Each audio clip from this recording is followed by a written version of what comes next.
The fire that burns. The screaming started before he could even form words. He didn't understand what they were yelling about. He only knew the sound made his small body stiffen, his breath catch in his throat like a fish out of water. At 5 years old, he watched a glass fly across the room and shatter against the wall, the fragments spraying like deadly stars. His mother's face was red with rage, tears streaking her mascara. His father's was twisted, veins bulging, spit flying with every word. He crawled under the table and pressed his hands over his ears. But the shouting still pierced through, sharp and jagged like broken glass. His heart pounded so hard he thought it might burst. A single thought bloomed in his young mind. I wanted to stop.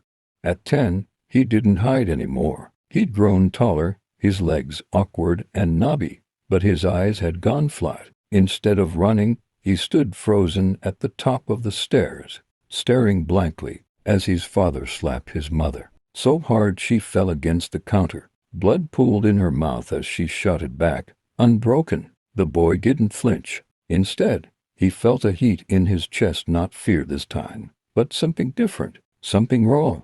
I'll never be like him, he told himself. Never. By 14, the heat had turned into a blaze. He slammed his bedroom door so hard it splintered. When his mother accused him of being just like your father, he hated her for saying it, hated her, and hated himself because, deep down, he wasn't sure she was wrong. In school, a classmate laughed at his worn-out shoes and called him poor. He didn't even remember moving. One moment he was standing there. The next his knuckles were throbbing and warm blood stained his shirt. The boy's nose was crooked, and the teachers were screaming. That night, as he lay in bed staring at the ceiling, he told himself the other kid deserved it. But a small, quiet voice whispered, "You're losing control." At 18, the fire raged out of control. He didn't care anymore.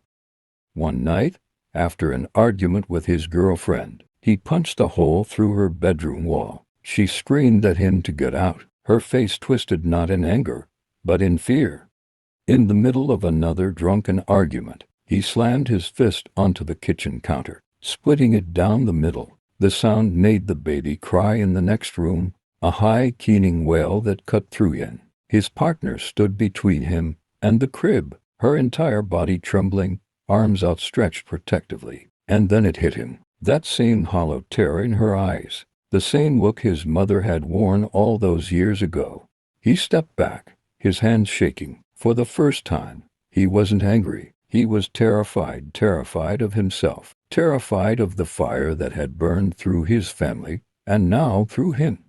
At 28, he sat in a circle of folding chairs, fluorescent lights buzzing overhead. The air smelled of stale coffee and old carpet. "My name is Caleb," he said, his voice hoarse. "And I hurt the people I love." Heads nodded. No judgment, just understanding. "I don't want to be like my father," he whispered. And for the first time in years, the fire flickered. Not out, not yet, but maybe, just maybe he could learn to tame it.